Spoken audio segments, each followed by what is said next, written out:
honoured to be here in the largest SHRM conference outside of the US, and I think it's a great testament to the organisers and indeed to everybody who's been here to have an opportunity to network, to learn from others, and indeed, more importantly, build the profession of human resource management across the world. On my part, I've learned an awful lot in the last 2 days since I've been here, but for the purpose of the presentation, I'd like to give you a sense of who the World Bank is, what we do, and then where the business of the World Bank and indeed the business of HR fits in.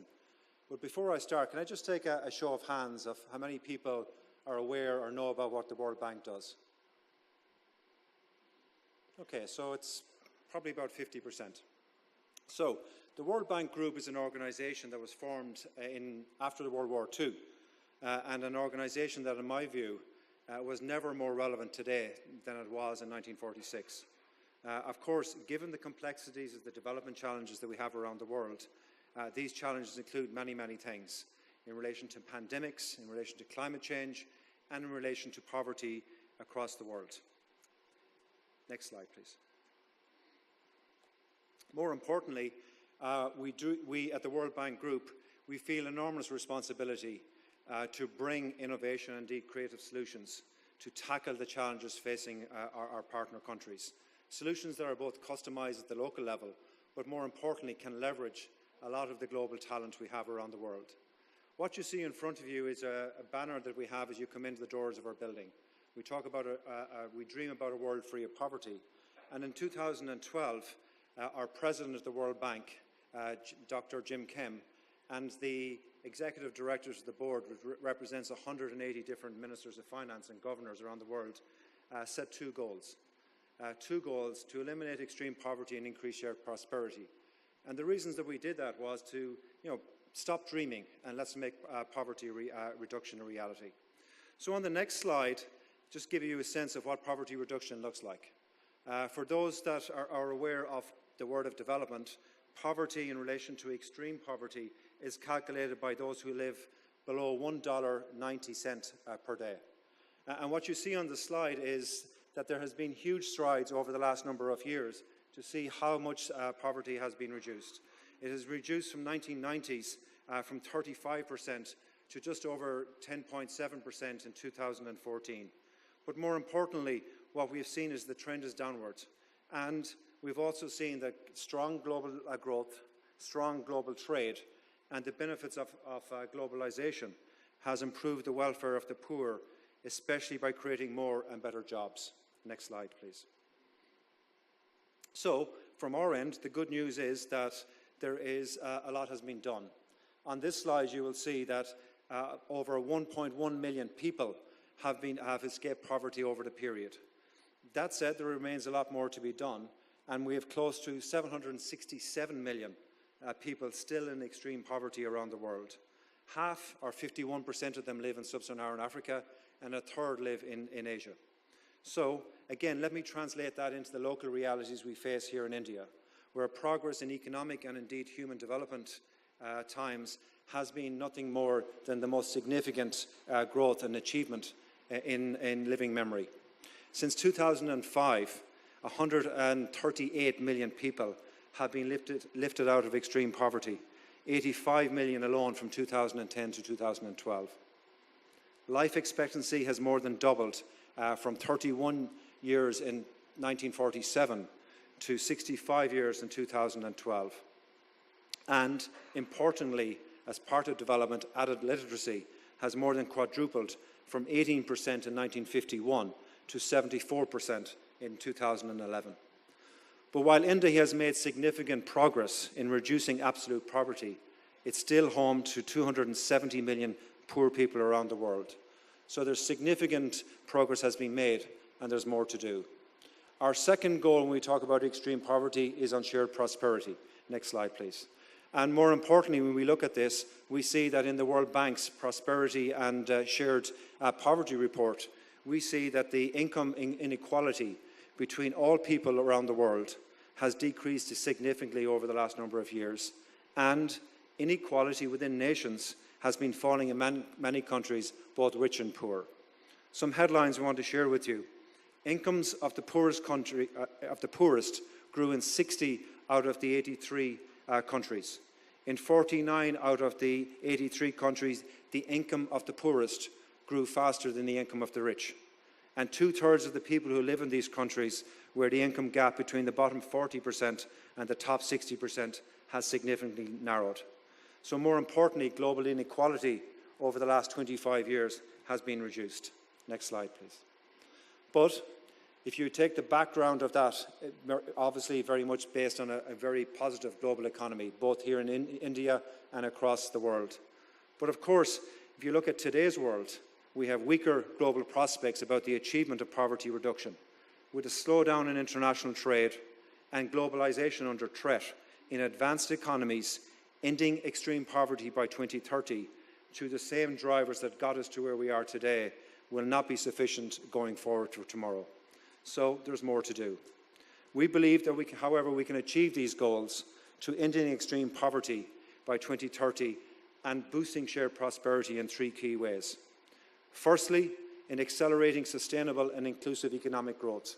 More infrastructure, more governance, more accountability in local and national government, and importantly, more infrastructure around education and indeed in relation to agriculture and fisheries. Secondly, investing more in people. The fourth industrial revolution, it is said, will actually bypass Africa, where we have over 51% of the poorest people in the world living. So we need to invest more in education, we need to invest more in health and indeed health systems. And finally, what we have to do as well is foster resilience to global shocks. So let me just work on this third one and expand a little. At the last G20 leaders meeting, the theme that came up repeatedly, time and time again, is that we are in an area of multiple overlapping crises, both man-made and natural disasters. The number of refugees, for example, are at a historical high. There are 65 million people displaced from their homes, with 21 million refugees, 90% of whom are actually in developing countries. The climate is in distress. Earthquakes, hurricanes are just 2 examples. We are faced the prospect of pandemics that could cost billions of dollars and, more importantly, millions of lives. So we have 2 goals and we have 3 ways to get there. Again, what I would like to do is bring this to the local context, and we've touched on the biggest picture. It would be remiss of me if I didn't mention something about our great partnership with one of the most dynamic of our clients, which is India. Since the first loan that we approved in 1949 for railways, we've been heavily involved in supporting the country's development, and I'd like to share with you an example of a project that invests in people, that promotes inclusive economic growth, and that hinges on infrastructure development. 1 in every 10 deaths in India is linked to poor sanitation. And despite rising incomes, poor sanitation leaves nearly half of India's children malnourished and 44 million stunted. All told, the country spends over $53 billion per year in healthcare and other costs, which loses about 6.5% of GDP. Which is why, in December 2015, a $1.5 billion World Bank project was approved to support the rural component of India's Swachh Bharat, or Clean India project. This is obviously a mission launched by Prime Minister Modi and is India's largest ever drive to improve sanitation. By both promotion and obviously sustaining the behaviour over time, the hope is this will change behaviour and, importantly, improve sanitation. So that gives you a sense of World Bank Group, what our objectives are, and indeed our projects at local level. But of course, when we talk about the World Bank Group's mission, the evolving nature of the context and the world I've just mentioned, in which we all, both here and indeed in the organisations we work for, all operate, are 2 institution goals and 3 ways we achieve them. But in this evolving world, the last decade has showed us that the workplace, and indeed others around the world, have become more fluid, have become more informal, have become more multicultural than ever. In fact, you could say that they'd be more urbanized or uberized. And for the first time, multi-generations were working alongside each other. each bringing a distinct set of values, a distinct set of behaviours and a distinct set of expectations. At the World Bank Group, this decade was one in which our operating model, which we hadn't changed since 1998, needed to change. If you look at the world that we were going into, we needed to move away from a regional model where global knowledge was actually held in the local level, and more importantly, we needed to raise it to the level at global, so we can translate that knowledge across geographies, across business lines. So if a Minister for Finance in Peru was looking for best practice, he got the best practice from India in addition to the best practice from other countries around the world. And this has been a major change in the way that we operate in the World Bank Group. And of course, like major change, it has to continue on. Human resources and its people are very much at the forefront of this. So, of course, any change is going to be challenging. But an organisation that in itself hadn't necessarily overly changed with the times, it was always going to be very, very demanding. In addition to that, our donors or our board of directors also sought for us to actually reduce our cost. So while we were changing our operating model, we also took 400 million out of our overall spend of running the operation across the group. And with this reduction and with this change, you can appreciate with the rest of the organisation was very much in reactive mode and not getting enough that we needed to do going forward.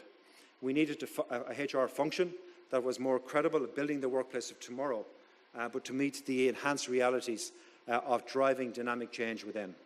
So, as a HR function, as an organisation, as a management, what do we do?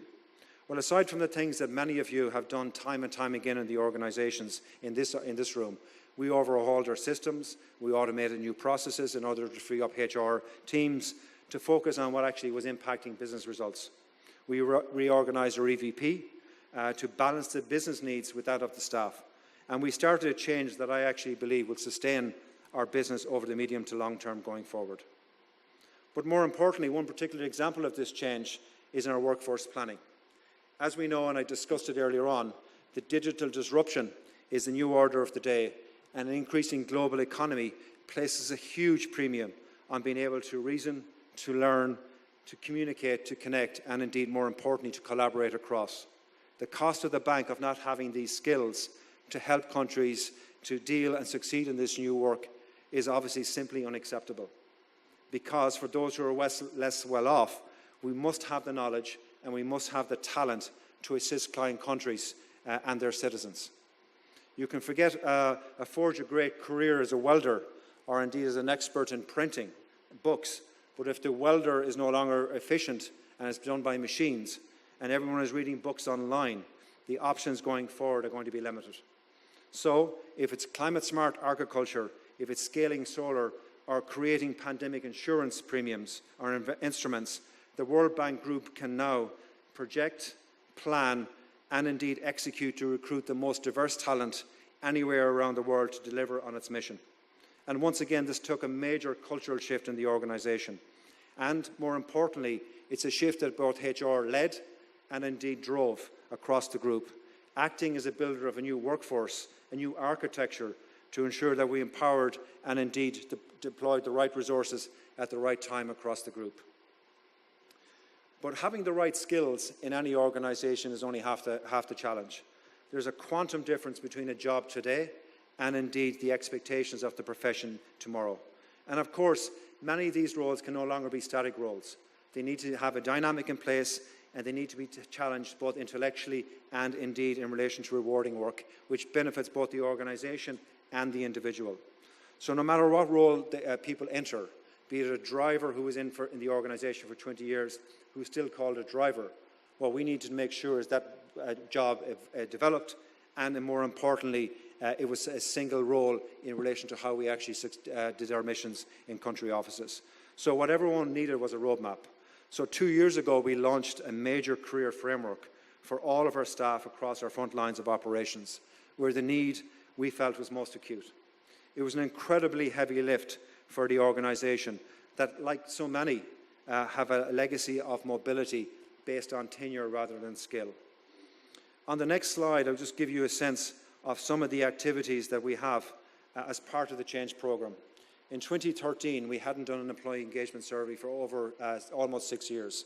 And we felt going into the change program, we needed to sense how the staff were receiving the change, what was the particular drivers of change internally.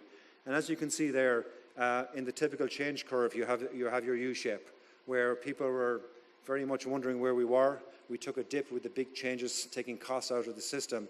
And of course, over the last 3 years, successive staff surveys have actually gone in the right direction. More importantly, the two lines, one is the engagement index itself, and the other one was a management effectiveness index. And we were actually making sure that our managers both owned, drove, and indeed shares the responsibility of change and indeed for staff commitments across the organisation. That gives you a sense of some of the challenges we faced, but I think more importantly, it also showed that with 80% of staff taking the survey and very, very significant results going the right way, actually the basic tools of human resources still come back to say that we can actually measure and, more importantly, track the great progress that we've made over the years. On the next slide, but before we move to the next slide, what I wanted to do was just touch on some of the efforts that we have. We must focus more on the business, and we've learned an awful lot over a change program. Things that impact business results, while also navigating the HR paradoxes. And I just want to leave you with a few examples of what we find these paradoxes are. First, number one, we had to care for the individual, which is talent, and we wanted to create a competitive organisation, which is culture. HR needs to manage both the personal well-being of our organisation and the organisation competitiveness. For 20 years, I actually believe the HR profession has tilted towards the talent and now needs to tilt more towards rebalancing towards the organisation. Second, use of technology. The use of technology for efficiencies and connection and technologies, digitization, robots, and indeed cloud will continue to drive efficiencies and innovation in human resources. But we should not forget the need for the personal connection that binds us both emotionally to each other, both within the organisation and outside of organisations. Social isolation is more corrosive than actually making sure that we have these connections in place. 3, responding with speed and patience. No question that change requires responses, but also requires patience to encourage judgment and indeed the wisdom of the responses for there. HR needs to encourage more rapid responses, but also patience to make sure we make better judgments. 4, we must rely both on structure and indeed unstructured information. Good human resources relies on analytics as much as the data that underpins good decision making. However, research has shown that 80% of the data in our lives is unstructured. So observations and experience, etc., are very, very important. So we need to be able to assure as a profession we both use the structured and the unstructured. And finally, serve those inside and outside of the organisation. Human resources value is about employee well-being, but also it has to be about the well-being of the organisation and the well-being of the customers and investors. So at the World Bank, I think we've come a long way. From the first day of the organisation and indeed the last day of it, we've opened our doors in 1946 where we have. Before I close, I want to share with you some video of our staff who's talked firsthand about their life and their experience, why they joined the World Bank Group. I think it closes the loop in relation to the journey of poverty reduction, increase in shared prosperity, and indeed the incredible talent we have in a mission-driven organisation. It closes, and more importantly, it adds this ingredient for our success as our people. Video, please.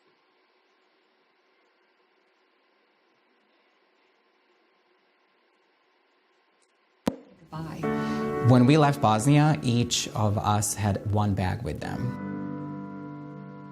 I grew up in Palestine. It's a conflict-ridden country, and life has been very difficult. I was about to turn on the faucet to drink some water, and my mother rushed in and said, "Don't drink the water." My village didn't have electricity, and my siblings and I had to study with kerosene lamp at night. So at the age of 21, I had an accident, a motorcycle accident. The rebels, for all intents and purposes, were using us as human shields. This is why I worked for the World Bank. This is the difference in perspective I bring to the work in the World Bank. I'm from a developing country, and from such a country, I lived through the civil war in that country, and for me, this is real. With a personal history as a refugee and also as an immigrant, coming to the World Bank, I really have an affinity toward development. We are really committed to development and whatever the price is. Development to me is Can really change the destiny of countries. Achievement I am proud of and that keeps inspiring me in my work is setting up a youth volunteering project from scratch in Lebanon. Trying to solve very big problems of local communities. major efforts to improve the livelihood of the Somali people. the support we provided in Haiti after the January 2010 earthquake. The city was able to save as much as the amount of the loan. It changed the way it provided education in slums, and it really was able to save enough to invest in basic infrastructure, in health, in education. When I encounter poor people, beneficiaries from our projects, I feel that there is some kind of easier communication between us because we understand that we are all facing difficulties, different difficulties, but the difficulties in our lives. If there was a girl out there who was like a little me struggling, but has access to education, for me that was my escape, literally and figuratively. The impact I really wanted to make was in developing countries, because I said in some senses that's where my heart is. That's who I want to help more, and that there are not enough people helping them.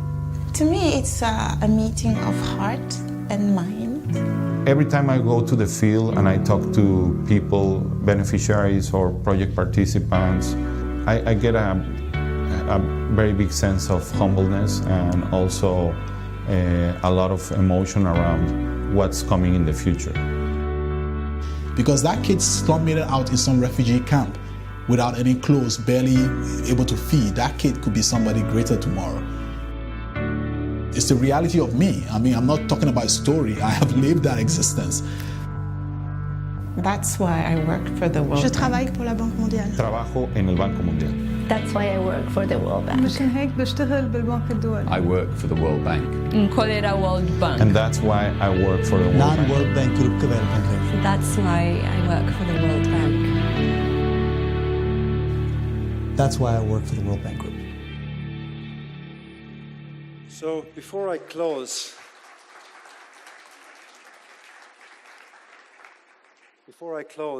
given the fact that I'm from Ireland, I had to put up a drinking bottle here to celebrate, because at the end of the day, all of the change, all of the wisdom that we have to be able to celebrate success and indeed to celebrate some of the failures in a way that actually we don't make them again. It's been an incredible journey of change at the World Bank Group. Mission-driven. I hope it's given you a sense when we're putting this presentation together for today. It actually just shows how far we've come in a relatively short period of time. And I hope you've got some of the feeling, some of the sense, both of the organisation, the change programme that HR has been part of, but more importantly, the voice of our employees, what a special place working in the group is. I think along the way we've helped as an organisation to transform the lives of people across the world, which is critically important. And I also believe that human resources, outside of doing the things that human resources are traditionally known for, we have now moved to become a function that's for people of the organisation, who design and oversee the multitude of programmes that we have. So, more importantly, we're now a mission-led organisation, but we also are performance-driven. We've done a lot, we have more to do, and I look forward to the continued engagement over the next couple of hours. Thank you.